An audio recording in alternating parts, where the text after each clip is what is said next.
So in the previous part of this module, we added the code to decode the incoming messages. And we had decoders for join message, chat message, and get users message.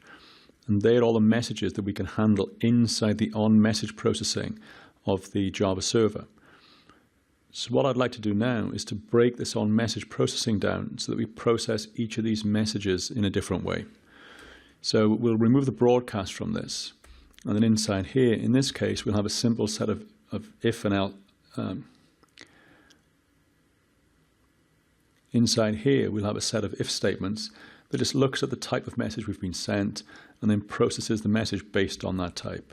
So something like if message is instance of join message, then we'll call a process message function, which we haven't written yet, passing it the message.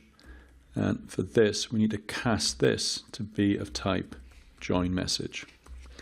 And then we'll have a bunch of if-elses that'll process the other messages in the same way. So we'll end up with code which looks something like this. So each message will be done slightly differently.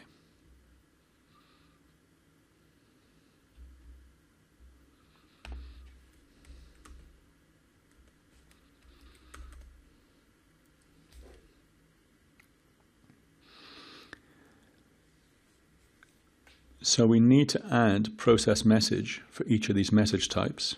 So we'll just let IntelliJ do that for us.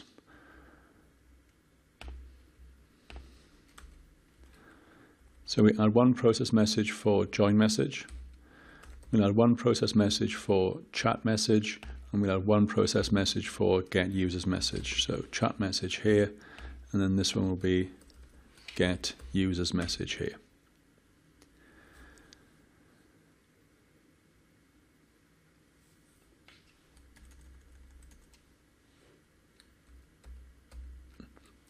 And this will be get users message here.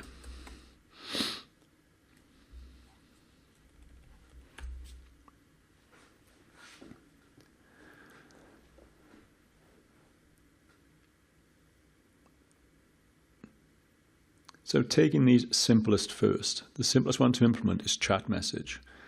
When the user sends us a chat message, we want to save away that message in a list of messages, so that if the user asks us for all the messages, we have them. And we need to broadcast that message to all the listening users. So we can simply say broadcast and pass it message. And then at the top of this endpoint, we'll create a static list of message. And this will be the messages that we want to use, assuming I can spell static correctly. So this will be a new, we'll just in this case create an array list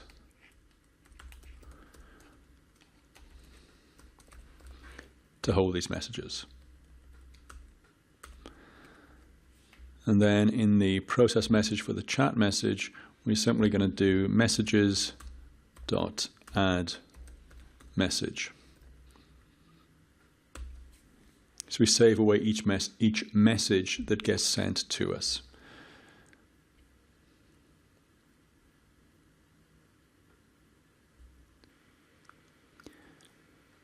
So the join message processing is a little more complex, but not too much.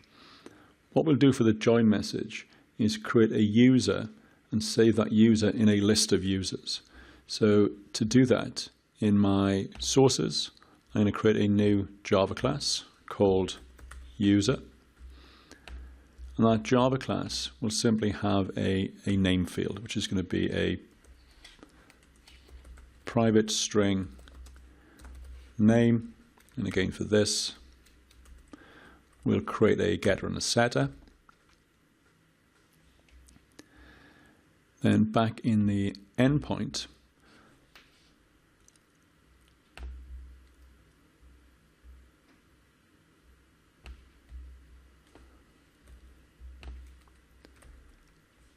we'll define a list of users that we can use. Again, that'll be similar to the message list.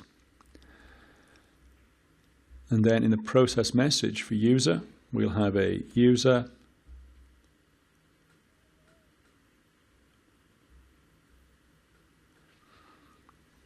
so user equals new user. We'll do user dot set name, which will be message dot get name. We'll do users dot add user, so we now have a list of users. And then again, we broadcast the message. So in this case, we're broadcasting out the fact that a user's joined. The client, when it receives this broadcast message, will just assume that this is a new user and display that new user within the user interface.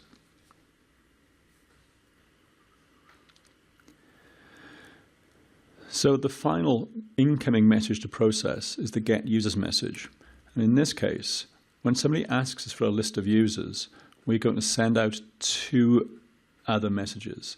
We want to broadcast a list of users, and we're also going to broadcast a list of messages. So these are two message types that we haven't implemented yet. So we need to create a new user list message and a new chat messages message. So in our code here, we'll add a new class called user list message, and this is going to extend message.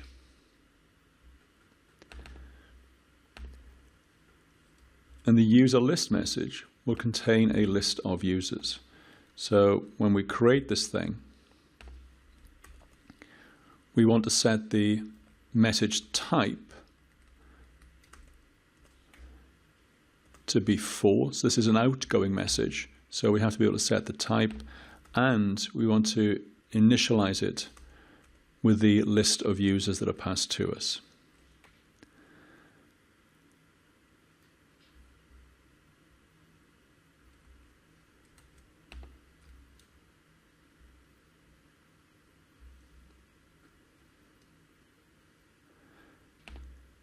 So back in the endpoint, our broadcast list of users becomes session.getBasicRemote.sendObject again. So we're sending out the list of users, and we're going to send out a new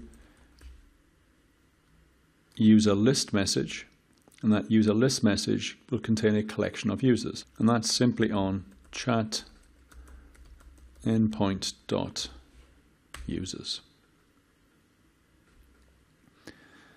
We need to surround this with a try catch.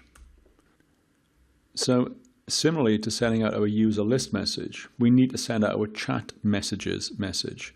So again, under messages, if I create a new class called chat messages message, and again this will extend message. And again, this will look very similar to our user list message. In here now, though, we have a list of chat messages that we're going to use. And again, back in the endpoint, as well as sending out a new user list message, we want to send out a new chat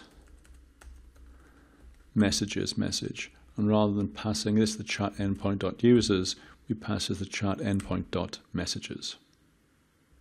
Oh, and the chat messages message expects us to be passed a list of chat messages, and we're passing in a list of messages. So we can just go and change the type, the collection here, to rather than being a list of message, to be a list of chat message. That should stop the code complaining. So we can now see this code in action. So we have an instance of Chrome running that's already connected to the server, but we haven't joined the rooms yet. And we have an instance of Firefox running that hasn't connected to the server.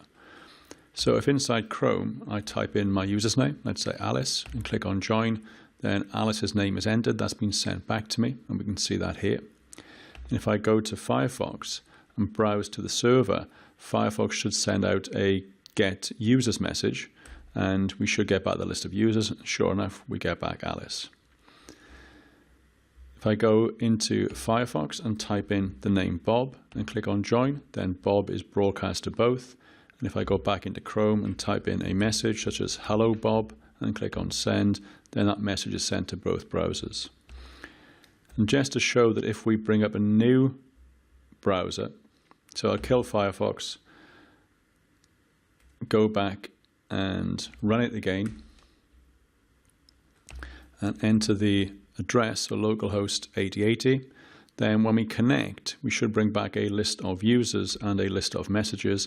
And sure enough, there's the users and there's the message that's been saved on the server. So it looks like all our message decoding is now working.